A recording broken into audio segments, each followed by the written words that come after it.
Sariwang upo sa halagang 25 pesos na pagkakabili ko sa aking suki sa palengke ay makakapagluto tayo ng masarap na ulam kasya sa 3 hanggang 4 na tao. Tara, lutuin natin mga idol. Okay mga idol, kamusta po ang lahat? To this video, magluluto tayo ng ginisang upo. Okay mga idol, una natin gawin, hiwain natin yung upo na ganito pa cubes na medyo katamtaman yung laki. Tapos gagamit tayo dito ng pusit yung panahog natin para iwas muna tayo sa baboy mga idol. Okay, magigisa na tayo. Nahiwa ko na lahat ng ating mga lulutuin. So unahin ang nakasanayan, maglagay tayo ng bawang.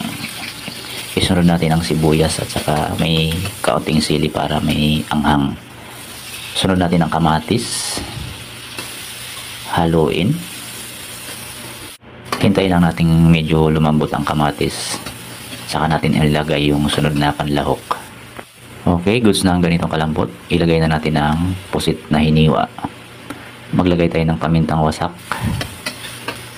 Haluin.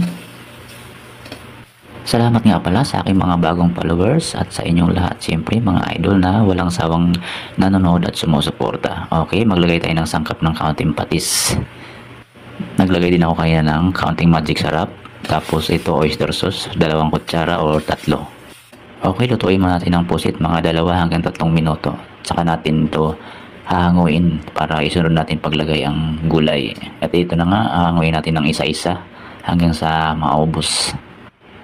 Para hindi ma-overcook itong ating pusit mga idol. So ito, itabi muna natin at hayaan muna natin siyang ilagay sa isang tabi. Isunod natin paglagay yung hiniwang upo. Ayan. At shoutout nga pala sa lahat ng mga OFW na nanonood. Maraming salamat sa inyo mga idol. Okay, makalipas ang 10 minuto, check natin yung malambot ng upo. Ayan, pwede na at ilagay na natin itong pusit na ginisa natin kanina. Isunod natin paglagay yung sili na haba.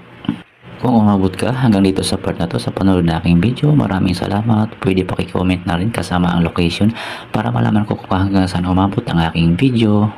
Ito na nga at nilagay na natin sa serving plate. Ayan, mainit at mausok-usok pa. So, gano'n lang siya kadali lutuin mga idol. Kasya na ito hanggang 3 hanggang 4 na tao. Promise, napakasarap na ganitong luto sa upo na i-combine natin sa pusit. Okay, maraming salamat mga idol sa inyong walang sawang panonood at pagsuporta sa aking mga videos. Happy cooking!